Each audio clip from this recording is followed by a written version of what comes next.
Bismillahirrahmanirrahim. Bismillahirrahmanirrahim. Salatu wassalamu ala rasulillah. Asyhadu an la ilaha illallah wahdahu la syarikalah wa asyhadu anna Muhammadan abduhu wa rasulullah la nabiyya wa la rasula ba'dah.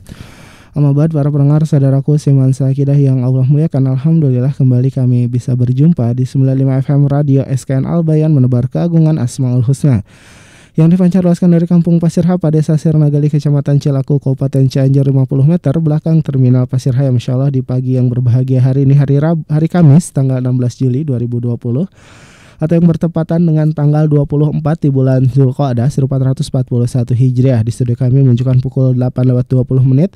Insyaallah kami akan menghadirkan kajian Kitab Usul Iman bersama Ustadz Faisal Mista MPDI Hafizahullah Ta'ala, langsung dari studio Radio SKN Al Bayan, dan kita siarkan dari 95 FM Radio SKN Al Bayan dan Asmaul Husna TV. Dan alhamdulillah beliau sudah hadir. Kita langsung saja sapa. Assalamualaikum Ustadz. Waalaikumsalam warahmatullahi wabarakatuh. Masya Allah, apa kabar Ustadz? Alhamdulillah khair. Masya Allah. Nah Ustadz, kita melanjutkan pembahasan kajian Kitab Usul Iman. Ustadz, hari ini masuk ke pertemuan ke-18. Masya Allah. Kalau boleh tahu Ustadz, pertemuan ke-18 ini Ustadz akan menyampaikan tema atau materi apa Ustadz? Pembagian tawassul. Nah, tapi para pendengar Radio SKN Al Bayan dan para pemirsa ya dimanapun Anda bisa menyimak siaran kita di pagi hari ini. Bagi Anda yang ingin bertanya, silahkan kirimkan pertanyaan Anda ke nomor 0856 2461 9995. Sekali lagi di 0856 2461 9995. Kita langsung saja simak pembagian tawasul dari Ustadz Faisal. Kepada Ustadz kami persilahkan. Bismillahirrahmanirrahim. Assalamualaikum warahmatullahi wabarakatuh. Innal hamdalillahi nahmaduhu wa nasta'inuhu wa nastaghfiruh wa na'udzu billahi min syururi anfusina wa min sayyiati a'malina. Man yahdihillahu fala mudhillalah wa may yudlil fala hadiyalah. Asyhadu an la ilaha illallah wahdahu la syarikalah wa asyhadu anna Muhammadan 'abduhu wa rasuluhu, amma ba'd. Allahumma inna nas'aluka 'ilman nafi'a wa rizqan thayyiban wa 'amalan mutaqabbala. Subhanaka la ilma lana illa ma 'allamtana innaka antal alimul hakim. Rabbi shrah li sadri wa yassir li amri wahlul 'uqdatam min lisani yafqahu qawli. Ikhwati fid din, para pendengar radio SKN Al Bayan dimanapun antum berada, dan juga para pemirsa TV Asmaul Husna rahimani wa rahimakumullah, di pagi yang penuh kebahagiaan ini kita kembali membacakan sebuah kitab yang bagus, sebuah kitab yang berisi banyak sekali ilmu, terutama ilmu tentang keimanan kepada Allah Azza wa Jalla, yaitu kitab Usulul Iman fi Dha'il Kitabi wa Sunnah I'dadut Nukhbati minal Ulama. Kitab Usul Iman berdasarkan Al-Quran dan Sunnah yang ditulis oleh banyak para ulama. Ikhwati fiddin rahimani wa rahimakumullah. Alhamdulillah, kita sudah masuk pada subbab yang ke-6, yaitu tentang tawasul, dari bab ketiga, penjagaan Rasulullah SAW terhadap tauhid. Qalu hafizahumullahu ta'ala fi kitabihim Usulul Iman fi Dha'il Kitab wa Sunnah aqsamut tawassul. Mereka para ulama mengatakan dalam kitab mereka pembagian tawasul. Yang qasimut tawasul ila qismain. At-tawasul atau tawasul itu yang sudah kita bahas pada pertemuan kemarin dibagi menjadi dua bagian ya. Tawassulun masyru'un wa tawassulun mamnu'un. Yang pertama adalah tawasul yang disyariatkan, yang Allah ridhoi, yang Allah cintai. Kemudian yang kedua tawasulun mamnu'un, tawasul yang dilarang, yang tidak disyariatkan, yang tidak Allah ridhoi ya. Jadi para ulama membagi tawasul kepada dua bagian, tawasul yang disyariatkan dan tawasul di dalam apa yang tidak disyariatkan. Ikhwati fiddin rahimani wa rahimakumullah, sebagaimana kita bahas pada pertemuan kemarin, tawasul itu secara syariat artinya yaitu kita mencari wasilah yang bisa sampai kepada keridhaan Allah dan apa yang Allah cintai, juga sampai kepada surganya Allah dengan melakukan bifi'li ma syara'ahu wa taraka ma naha anhu, dengan melakukan apa yang Allah syariatkan dan meninggalkan apa yang Allah larang. Itu secara umum ya. Jadi kita cari amalan-amalan yang bisa mendekatkan diri kepada Allah. Maka setiap ibadah, setiap amalan yang dengan itu kita mengharap mendapatkan ridha Allah, itu artinya kita sedang bertawasul. Akan tetapi pada pembagian kali ini memang para ulama membagi menjadi tawasul yang dibolehkan dan dilarang. Yang lebih khusus nanti perinciannya yang dilarang ini kepada tawasul dalam berdoa, ya. Nanti perinciannya yaitu tawasul dalam berdoa, tawasul yang dilarang, ya. Yang pertama, at-tawassul masyru', tawasul yang disyariatkan. Qalu, mereka berkata, hafizahumullah ta'ala, huwa tawassulu ilallahi bil wasilatis sahihatil masyru'ati. Tawasul yang dibolehkan adalah tawasul dengan perantara-perantara yang benar yang Allah syariatkan. Wat tariqus sahih li ma'rifati dzalika huwa ar-ruju' ilal kitabi was sunnah. Dan agar kita tahu bahwa cara bertawasul kita ini benar, kita harus kembali kepada Al-Quran, kembali kepada sunnah tentunya. Karena pedoman dalam bertawasul kita adalah Alkitab, Al-Quran, dan juga sunnah Rasulullah SAW. Wa ma'rifatu ma warada fihi ma'anha. Dan kita harus mengetahui apa-apa yang diriwayatkan dari keduanya, ya, dari Al-Quran dan sunnah. Famadallal kitabu was sunnatu ala annahu wasilah masyru'ah. Kalau seandainya Al-Quran menyatakan bahwa ini bagian dari wasilah dan ini adalah tawasul, maka ini disyariatkan. Wa huwa minat tawassulil masyru', maka ini termasuk tawasul yang disyariatkan. Wa masiwa dzalika, kalau seandainya tidak disyariatkan, ya, tidak Allah perintahkan, tidak Nabi SAW contohkan, karena tawasul ini bagian dari ibadah, dan ibadah hukum asalnya terlarang kecuali ada dalil yang memerintahkan, ya. Maka nggak boleh seseorang sembarangan bertawasul tanpa ada dalil, tanpa ada pedoman, tanpa ada petunjuk, tanpa ada contoh dari Rasulullah SAW. Fa innahu tawassulun mamnu. Maka kalau orang bertawasul tanpa ada contoh, tanpa ada dalil, tanpa ada syariatnya, maka tawasul ini tentu tawasul yang dilarang, ya. Kemudian para ulama mengatakan wa tawassulul masyru' yandariju tahtahu thalathatu anwa'. Nah, kemudian tawasul yang disyariatkan ini maka ada 3 cara, ya, 3 metode. Tadi tawasul dibagi 2, kemudian tawasul masyru', tawasul dilarang. Nah, tawasul yang disyariatkan ini ada 3 cara, ya. Yang tawasul ini berkaitan dengan doa. Maksudnya apa? Maksudnya seseorang berdoa dan dia mencari wasilah, dia bertawasul dalam berdoa supaya doanya segera diijabah oleh Allah SWT, supaya doanya segera sampai dan dikabulkan Allah SWT. Dan memang di antara ibadah yang paling sering yang dilakukan oleh makhluk, oleh seorang hamba adalah doa. Maka ketika doa itu, karena semua kebutuhan dia lampiaskan atau dia serahkan melalui doa-doanya, maka dia sangat ingin sekali doa-doanya ini dikabulkan, sangat ingin sekali doa-doanya diijabah oleh Allah SWT. Maka dia pun mencari perantara, dia mencari wasilah yang disebut dengan tawasul. Nah, lalu wasilah atau perantara apa yang disyariatkan, kita akan lihat. Kalau mereka para ulama mengatakan dari 3 wasilah yang disyariatkan tadi, al-awwalu at-tawassulu ilallahi ta'ala bismin min asma'ihi al-husna au sifatin min sifatihil azimah. Jadi tawasul yang pertama yang bisa menyampaikan doa seorang hamba segera dikabulkan Allah, yang bisa permintaannya segera diberikan Allah, dia bertawasul dengan asmaul husna. Maka ini tawasul yang paling tinggi kedudukannya dari semua macam tawasul, ya, yang ada. Mengapa? Karena ini perintah dari Allah Subhanahu wa ta'ala. Allah berfirman, walillahil asmaul husna fad'uhu biha. Allah punya nama-nama yang maha indah, asmaul husna. Fad'uhu biha. Doalah kamu sesuai dengan nama-nama yang maha indah tersebut, dengan nama-nama yang maha indah tersebut. Dan doa, di antara adab berdoa dengan asmaul husna, yaitu engkau berdoa, permintaanmu harus sesuai dengan nama Allah tersebut. Kalau engkau meminta rahmat, meminta kasih sayang, sebut nama Allah Ar-Rahman Ar-Rahim. Ya Arhamar Rahimin, irhamna misalkan.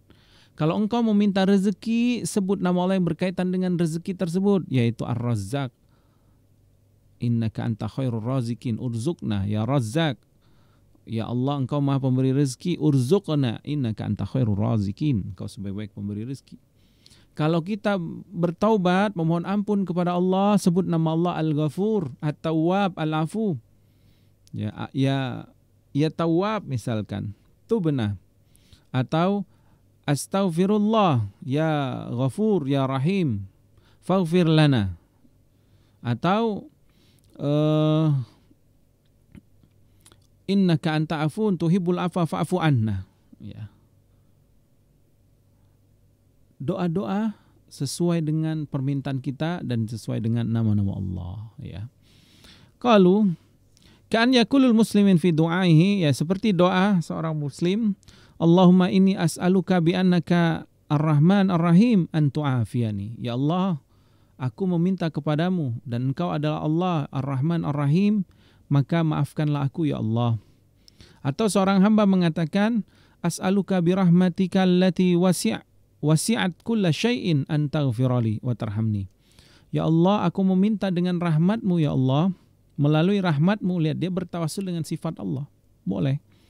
Ya, aku meminta kepadamu melalui sifatmu yang maha tinggi, ya, melalui rahmatmu allati wasi'at kulla syai'in, yang sifatmu itu, rahmatmu itu meliputi segala sesuatu, antaghfirali, ampuni aku ya Allah, wa tarhamni, sayangi aku ya Allah, wa nahwu dzalika, atau contoh-contoh yang lain, ya.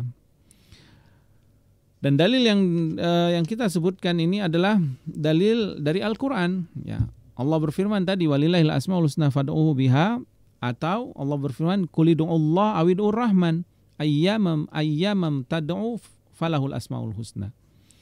Kalian doa sebut nama Allah, kalian doa sebut nama Ar-Rahman, nama apa saja yang kalian sebut, ingat Allah memiliki nama-nama maha indah. Artinya boleh nama apa saja, selama itu nama Allah, ya, bukan nama makhluk, ya. Jadi bertawasul dengan nama Allah, bertawasul dengan Asmaul Husna, atau bertawasul dengan sifat Allah, ini juga dibolehkan. Seperti yang kita sebutkan tadi, as'aluka birahmatika ya Allah. Atau diantara kenapa ini dibolehkan? Sebabnya karena Nabi kita yang mulia SAW mencontohkan. Nabi SAW banyak diantara doa-doa beliau SAW berdoa bertawasul dengan sifat Allah SWT. Seperti zikir pagi dan sore Nabi Muhammad SAW, ya Hayyu ya Qayyum birahmatika astaghitsu. Ya Allah, Engkau Al-Hayyu Al-Qayyum. Nabi bertawasul dengan Asmaul Husna. Kemudian birahmatika, Nabi bertawasul dengan sifat Allah, dengan rahmatmu ya Allah, aslih li sya'ni kullah, perbaiki semua urusanku, wala takilni ila nafsi tarfata ain. Begitu juga ketika Rasulullah SAW ingin meruqyah orang yang sakit, ya. Nabi SAW mengajarkan bacaan ruqyah. Di antara bacaan ruqyah yaitu Nabi bertawasul dengan kudratullah, dengan izzatullah, dengan kekuasaan Allah dan kemuliaan Allah Subhanahu wa taala. Nabi mengajarkan di antara doa ruqyah kita apabila kita sakit dengan mengatakan a'udzubillahi wa bi'izzati wa qudratihi. Aku berlindung kepada Allah dengan kemuliaan Allah, dengan kekuasaan Allah, ya. Min syarri ma ajidu wa uhadhiru. Berlindung kepada Allah dengan melalui kemuliaan Allah dari penyakit yang aku rasakan atau sesuatu yang aku khawatirkan. Lalu dia pegang di tubuh yang dia sakit, baca 3 kali, ya, atau 7 kali, ya. Maka dengan izin Allah, seorang hamba ketika bertawasul kepada Allah, dia akan merasakan kesembuhan yang begitu cepat, ya. Kesembuhan yang begitu memiliki dampak yang sangat mujarab, ya. Dan ini pernah dialami oleh kami sendiri, ya. Ketika kami sakit, kami langsung menyebut nama Allah, ya, bertawasul dengan nama Allah, bertawasul dengan sifat Allah. Kemudian pegang di tempat kita yang sakit itu lama-lama hilang. Dan alhamdulillah sakitnya pun hilang tanpa bekas, ya. Kemudian ini tawasul yang pertama, dan ini tawasul yang paling tinggi dalam berdoa, ya, yaitu bertawasul dengan Asmaul Husna. Maka sering-seringlah kita dalam berdoa selalu menyebut nama Allah, menyebut Asmaul Husna. Maka untuk memudahkan atau menyemangati, memotivasi kita agar selalu bertawasul dengan Asmaul Husna, jangan pernah berhenti ngaji tentang ma'rifatullah, tentang asma wa sifat ini, tentang asmaul husna. Ya. Kemudian as-sani, lalu cara tawasul yang kedua. Qalu, mereka berkata, para ulama, at-tawassulu ilallahi ta'ala bi'amalin salihin qama bihil abdu. Yang kedua adalah engkau bertawasul dengan amal solehmu. Jadi yang kedua, engkau bertawasul dengan amal solehmu. Artinya apa? Engkau melakukan ketaatan dulu, yang amal soleh ini engkau yang lakukan, bukan orang lain ya.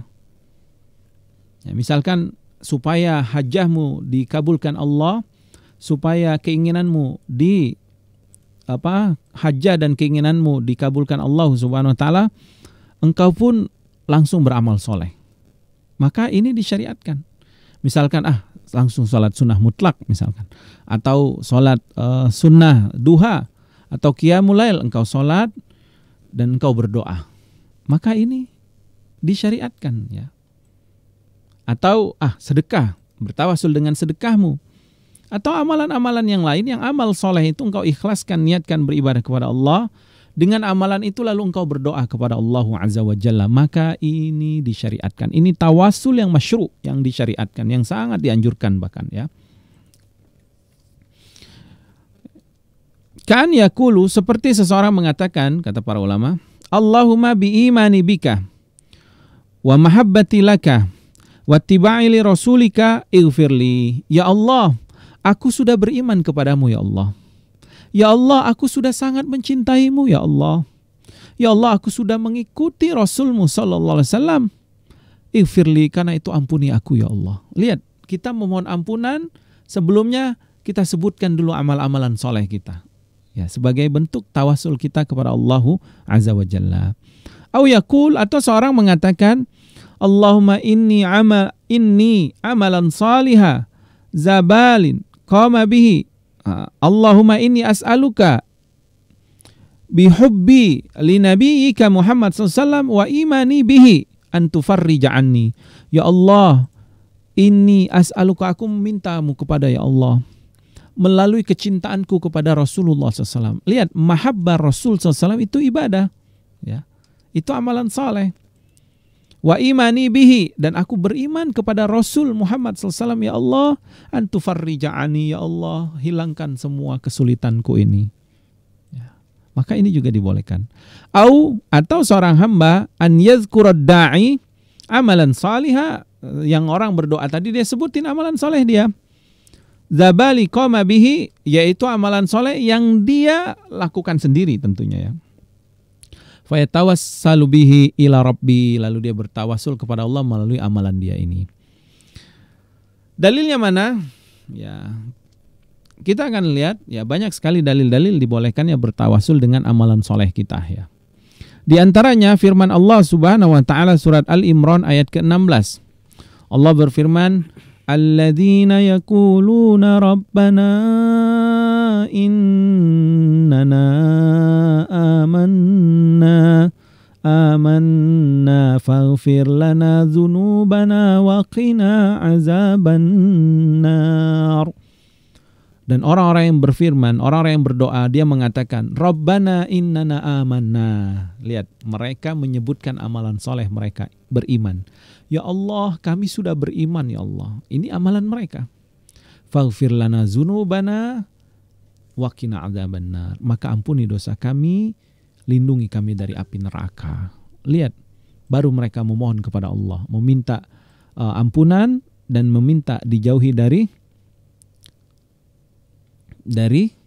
dan meminta ampunan dari siksaan api neraka. Kita lihat ya, bertawasul dengan amalan dia sendiri. Kemudian dalilnya mana lagi? Surat Al-Imran ayat ke-53.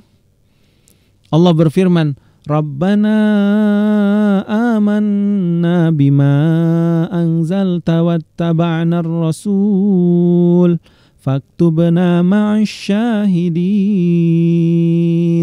Ya Allah, kami telah beriman ya Allah dengan apa yang Engkau turunkan, dan kami telah mengikuti Rasul ya Allah. Faktubna ma'asy syahidin, jadikanlah kami orang yang syahid. Lihat, mereka meminta sebagai menjadi syuhada sebelumnya mereka bertawasul dalam doa mereka menyebutkan amalan-amalan mereka. Maka ini adalah dalil-dalil dibolehkannya bertawasul dengan amalan soleh. Syaratnya amalan itu kita yang melakukannya, bukan orang lain. Jadi kalau misalkan kita suruh orang lain, kamu sholat, lalu kita doa, ya Allah, dia telah sholat, ya Allah, kabulkanlah doaku. Ya enggak bisa, itu tawasulnya enggak benar. Karena yang melakukan bukan dia, orang lain. Ya. Kemudian apalagi kalau orang itu sudah meninggal. Yang orang kalau sudah meninggal, manusia sudah meninggal, secara umum, dalil secara umum Nabi mengatakan idza mata ibnu Adam, kalau anak Adam meninggal, inqata'a amaluhu, terputus semua amalnya. Artinya udah nggak bisa beramal mereka. Jadi kepada orang hidup aja kita nggak bisa tawasul kepada amalan mereka, apalagi pada orang yang sudah wafat, sudah meninggal, karena mereka sudah nggak beramal lagi ya. Yang ada mereka menunggu doa-doa dari orang-orang yang hidup ya. Kemudian apa lagi dalil bertawasul dengan amalan soleh? Di antara Allah berfirman, ya ayyuhallazina amanu sta'inu, wahai orang-orang beriman, minta tolonglah kalian kepada Allah itu bis-sabri was-shalah, yaitu dengan mengamalkan kesabaran dan mendirikan sholat. Jadi sholat bisa dijadikan amalan bagi kita sebagai bentuk tawasul dalam doa kita ya. Kemudian mana lagi dalil? Di antara dalilnya adalah kisah 3 orang yang masuk ke dalam goa. Hadis ini hadis yang panjang ya. Hadis yang diriwayatkan Imam Bukhari dari Ibnu Umar radhiyallahu taala anhum. Kita lihat hadisnya. Sami'tu Rasulullah sallallahu alaihi wasallam yaqul, ya, kata Ibnu Umar, aku mendengar Rasulullah SAW pernah bersabda, bainama salasatu nafarin mimman kana qablakum yamshuna idza asabahum matar. Dulu, kata Rasulullah SAW, orang-orang sebelum kalian dulu, mereka ada 3 orang sedang bepergian. Tiba-tiba mereka dilanda hujan yang sangat deras. Fa'awaw ila gharin, lalu mereka pun berteduh di dalam sebuah goa. Fantabaqu alaihim, tiba-tiba goa ini tertutup dengan batu yang sangat besar sehingga mereka terkurung dalam goa, nggak bisa keluar. Kemudian faqala ba'dhum li ba'd, sebagian mereka pun mengatakan, inna wallahi ya haula'i la yunjikum ila sidq, demi Allah, kata salah seorangnya, kalian nggak akan ditolong Allah kecuali kita jujur ikhlas menyebutkan amalan-amalan soleh kita. Kemudian falyada kulla rajuli minkum bima ya'lamu annahu qad sadaqa fihi, maka silakan kita berdoa. Jadi mereka masing-masing berdoa nih agar Allah tolong selamatkan dari goa tersebut, agar batu itu terbuka. Silakan kalian berdoa masing-masing menunjukkan keikhlasan kalian kepada Allah Subhanahu wa taala. Lalu mereka pun sendiri-sendiri berdoa. Dan Nabi menyebutkan, karena Nabi SAW menceritakan ya. Lalu Nabi menyebutkan ketiga-tiga ini, apa doa mereka, apa tawasul keutamaan amal soleh mereka. Apa kata Rasulullah SAW? Faqala wahidum minhum, seseorangnya mengatakan, Allahumma, ya Allah, in kunta ta'lam annahu kana li ajirun amilali. Engkau mengetahui ya Allah, aku ini dulu punya pegawai yang kerja sama aku.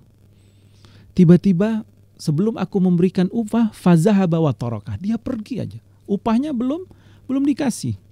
Maka upah ini sengaja, upah ini aku kembang biakan, lalu kemudian dari hasil itu aku berikan sapi. Ya. Tiba-tiba wa annahu atani yatlubu ajrahu, orang yang tadi itu datang kepadaku meminta upah dia. Lalu aku katakan, i'mad ila tilkal baqar fasukha, ambil sapi ini dan kasih minum, ini milikmu. Dia pun kaget. Dia katakan, upahku bukan sapi, ya, karena upahnya lebih kecil daripada sapi tadi. Lalu kemudian dia menceritakan ya bahwasanya upahnya itu sudah dia kembang biakan menjadi sapi tersebut. Kemudian dia mengatakan, i'mad ila tilkal baqar fa innaha minal farq fasaqaha. Ambillah sapi-sapi itu karena ini adalah perkembangbiakan dari upahmu yang dulu aku kembangbiakan. Subhanallah. Lalu orang itu dengan senang dibawa semua hewan tersebut. Fasaqaha, akhirnya diambil sapi tersebut. Fa in kunta ta'lamu anni fa'altu dzalika min khasyyatika fafarrij anha. Ya Allah, seandainya amalanku ini, kata seorang ini tadi, yaitu mengembalikan upah orang itu dengan jujur, ya, upahnya berkembang biak lalu dia berikan semuanya.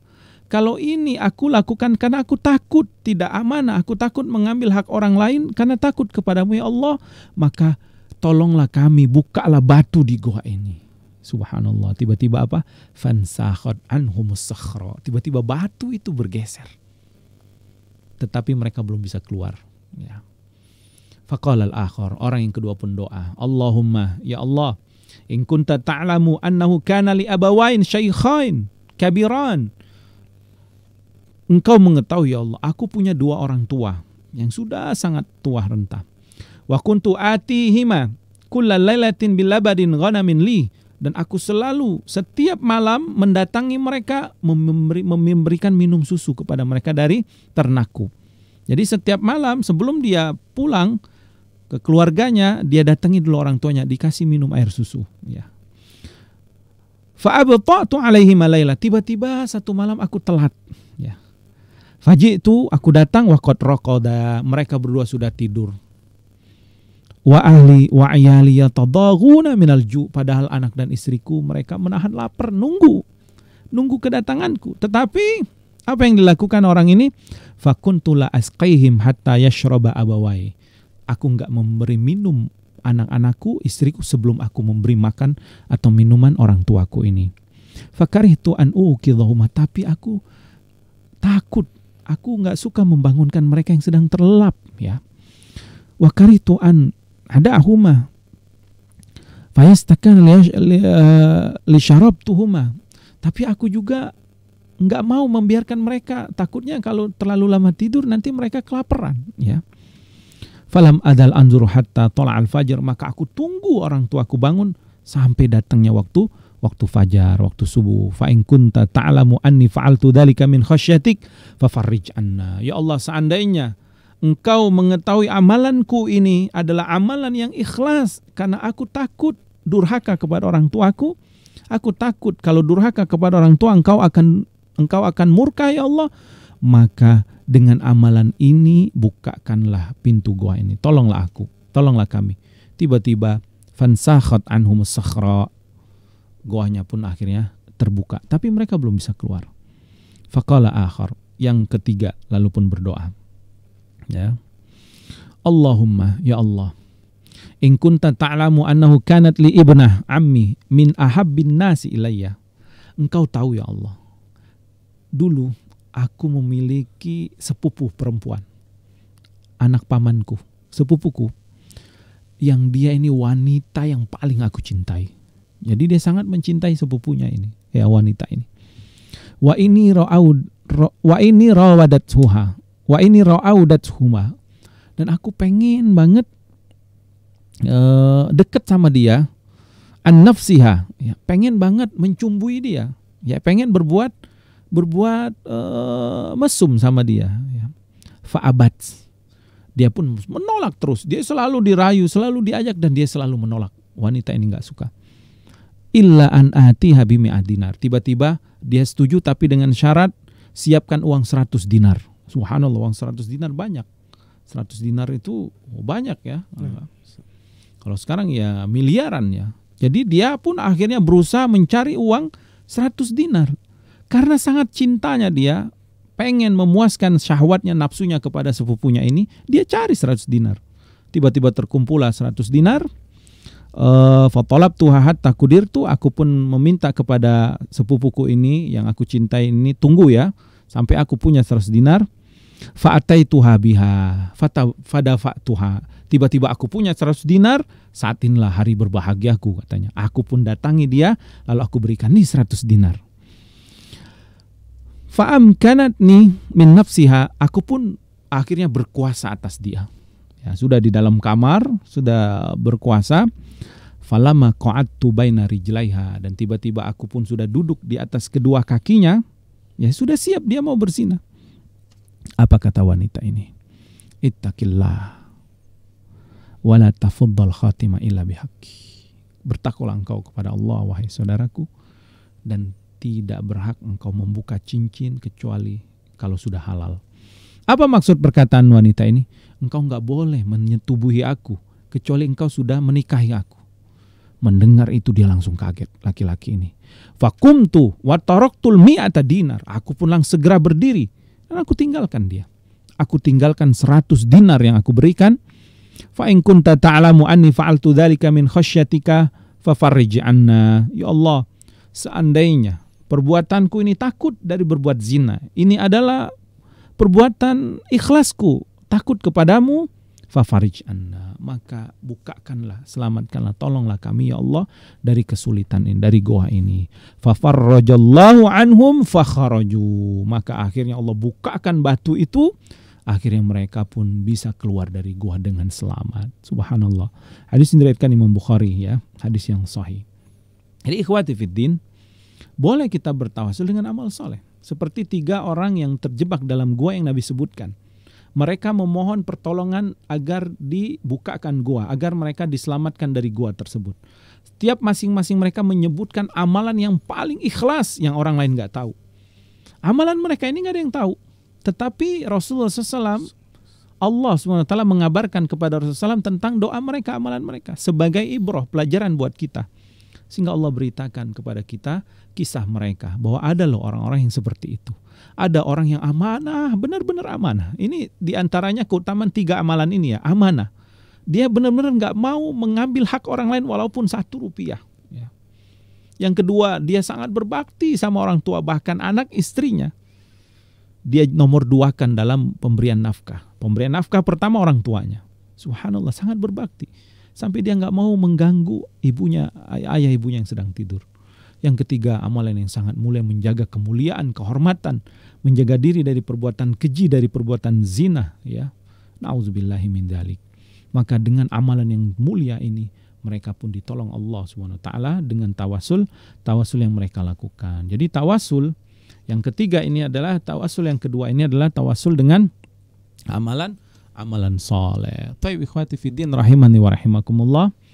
Mungkin ini yang bisa kami sampaikan, dan insyaallah kita akan melanjutkan pada pertemuan berikutnya tentang tawasul yang ketiga, tawasul yang disyariatkan agar doa kita segera dikabulkan Allah dengan cara yang ketiga. Insyaallah taala pada pertemuan berikutnya. Kami mohon maaf atas segala kekurangan. Wassallallahu ala nabiyina Muhammad wa ala alihi wasallam. Fadal Kang Angga. Nah, Ustaz, syukron jazakallahu khairan Ustaz atas ilmu dan penjelasannya. Masya Allah, mudah-mudahan menjadi ilmu yang bermanfaat bagi kita semua. Tapi para pendengar, saudaraku seiman seakidah dan para pemirsa Asmaul Husna TV, dimanapun Anda bisa menyimak kajian kita di pagi hari ini. Alhamdulillah kita sudah mendengarkan sesi materi pembahasan pembagian tawasul. Dan bagi Anda yang ingin memperdalam materi, silahkan kirimkan pertanyaan Anda ke nomor 085624619995. Sekali lagi di 085624619995. Insyaallah masih ada waktu sekitar 8 menit ke depan. Kita akan membacakan pertanyaan yang sudah masuk, Ustadz. Nah, fadal. Pertanyaan yang sudah masuk. Bismillah. Assalamualaikum. Waalaikumsalam warahmatullahi wabarakatuh. Ustadz, saya sering dengar doanya sesepuh di kampung saya. Katanya, fi barokallah umul Quran, Syekh Fulan Al-Fatihah. Apakah itu termasuk doa tawasul yang disyariatkan atau tidak? Demikian, Ustaz. Wallahu ta'ala alam. Keberkahan seseorang yang kita tidak mengetahui hakikatnya, karena tidak ada dalil yang menyebutkan tentang keberkahan, misalkan orang tertentu, nama tertentu, maka ini tawasul yang tidak disyariatkan, ya. Kecuali yang Allah sebutkan dan Rasulullah SAW sebutkan, ya. Wallahu ta'ala alam. Jadi itu termasuk tawasul yang tidak disyariatkan. Nah, Ustaz, syukran jazakallahu khair Ustaz atas ilmu dan jawabannya. Mudah-mudahan menjadi ilmu yang bermanfaat bagi penanya dan bagi kita semua.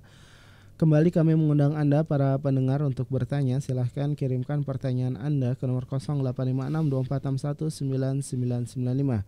Sekali lagi di 085624619995. Tapi Ustaz, kita bacakan pertanyaan berikutnya Ustaz. Tafadhal. Assalamualaikum Ustaz. Assalamualaikum warahmatullahi wabarakatuh. Nah, Ustaz, kisah tiga pemuda tadi yang Ustaz sampaikan dan bacakan adalah apakah termasuk kisah yang disebut kisah Israiliyat Ustaz? Lalu saya pernah bertemu dan berjumpa ngobrol dengan salah seseorang. Dia berkata kalau kisah-kisah yang ada itu katanya tidak bisa dipercaya. Demikian Ustaz. Barakallahu fikum. Kisah-kisah itu kalau kita bagi ya. Al-Qasas, kisah-kisah itu ada kisah-kisah yang ada di dalam Al-Quran ya, seperti Qasasul Anbiya, kisah-kisah para nabi, para rasul beserta dengan umatnya. Kemudian ada juga kisah-kisah sirah Nabi Muhammad SAW, kisah Nabi Muhammad SAW juga ada di dalam Al-Quran. Ada juga kisah-kisah orang soleh yang Allah sebutkan dalam Al-Quran. Maka kisah-kisah ini tentu benar, kisah-kisah yang pasti seperti itu kejadiannya. Kemudian kisah-kisah yang kedua, kisah-kisah yang dikisahkan Rasulullah SAW. Kalau kisah-kisah ini datangnya dari Nabi Muhammad SAW, maka pasti kisah ini benar, nggak boleh kita ragukan. Ya. Dan Nabi SAW sering juga, ini salah satu metode dakwah Nabi SAW, karena Nabi tahu ya manusia itu senang dengan kisah. Maka Nabi SAW pun sering mengkisahkan agar menjadi ibrah bagi umatnya. Dan banyak sekali kisah-kisah yang Rasulullah SAW sebutkan. Dan memang kisah-kisah yang Nabi sebutkan kebanyakan ya kisah-kisah orang terdahulu. Kisah-kisah Bani Israel, kisah-kisah ahli kitab, kisah-kisah orang-orang soleh terdahulu atau orang-orang yang dihukum orang-orang yang buruk dari orang-orang terdahulu. Nah, 3 orang yang masuk dalam gua ini termasuk kisah orang-orang yang Nabi sebutkan orang-orang terdahulu. Adapun di masa siapa, wallahu ta'ala nggak disebutkan ya secara rinci. Tetapi kisah ini yang menceritakan Nabi Muhammad sallallahu alaihi wasallam yang langsung keluar dari lisan Rasulullah SAW, yang diriwayatkan oleh Ibnu Umar radhiyallahu ta'ala anhuma tadi di dalam hadis yang paling sahih, Sahih Bukhari. Artinya kisah ini pasti benar ya. Nah, kemudian ada kisah-kisah yang memang tidak ada sumbernya. Ini yang kita sebut dengan kisah Israiliyat yang tidak jelas sumbernya. Yang kisah ini datang dari ahli kitab yang menceritakannya. Ya, maka Israiliyat mungkin yang dimaksud oleh teman Anda nggak boleh mempercayai Israiliyat. Israiliyat kisah-kisah yang tidak ada sumbernya, ya, yang tidak ada nas, yang tidak ada sanadnya misalkan. Dan kisah-kisah ini banyak sekali tersebar ya. Bahkan sebagian kitab tafsir juga apabila dia menyebutkan kisah, kalau ternyata diteliti oleh ulama hadis sanadnya nggak sahih, maka ini layak perlu kita ragukan kisahnya. Ya. Tetapi kalau misalkan kisah Israiliyat tersebut sanadnya sahih, disebutkan, diceritakan oleh sahabat yang siqah ya, seperti misalkan seorang sahabat dari kalangan Yahudi ya, yang masuk Islam ya, atau dari Nasrani ya, seperti Salman Al-Farisi misalkan radhiyallahu taala anhu, atau Abdullah bin Salam ya kalau nggak salah radhiyallahu taala anhu. Yang mereka adalah orang-orang yang masuk Islam dari kalangan ahli kitab. Nah, kalau mereka menceritakan kisah-kisah, tentu kisah-kisah itu sudah ditakrir Rasulullah SAW, sehingga kita layak untuk membenarkan atau mengimani kisah-kisah tersebut. Tapi kisah-kisah Israiliyat yang tidak ada sumbernya, yang itu datang dari ahli kitab, yang bertebaran misalkan, ya kita harus ragukan kebenarannya. Apalagi kisah-kisah ini bukan kisah-kisah Israiliyat. Kisah-kisah sekarang misalkan, kisah-kisah yang datangnya dari wali fulan menyebutkan kisah ini ya. Biasanya kan sering tuh kisah wali ini, wali itu punya kisah-kisah yang kita nggak tahu sumbernya dari mana. Ya, yang tiba-tiba kisah ini jadi masyhur sehingga manusia pun akhirnya ghulu ya, berlebih-lebihan terhadap satu nama wali tersebut karena kisah-kisah yang bertebaran ini. Dan kebanyakan kisah-kisah ini terkadang di luar nalar kita, atau yang kita sedihkan kisah-kisah ini kisah-kisah yang tidak sesuai dengan syariat. Misalkan seorang wali yang tidak sholat misalkan, atau dia masih melakukan keharaman lalu dianggap wali. Na'udzubillahi min dzalik. Wallahu taala alam. Nah, Ustaz, syukran jazakallahu khairan Ustaz atas ilmu dan jawabannya, mudah-mudahan bermanfaat bagi kita semua. Tapi Ustaz, kita cukupkan Ustaz di pagi hari ini karena waktu yang sudah menunjukkan pukul 9 pagi. Dan sebelum ditutup mungkin Ustaz bisa menyampaikan nasihat atau kesimpulan, dipersilakan Ustaz. Baik, ikhwati fiddin rahimani wa rahimakumullah. Alhamdulillah kita sudah masuk pada pembagian tawasul ya. InsyaAllah kita akan selesaikan pada pertemuan berikutnya biidznillah ta'ala. Saya mohon maaf atas segala kesalahan dan kekurangan, yang benar dari Allah Subhanahu wa taala. Wa sallallahu ala nabiyina Muhammad wa ala alihi wasallam. Subhanakallahumma wa bihamdika asyhadu an la ilaha illa anta astaghfiruka wa atubu ilaik. Assalamualaikum warahmatullahi wabarakatuh.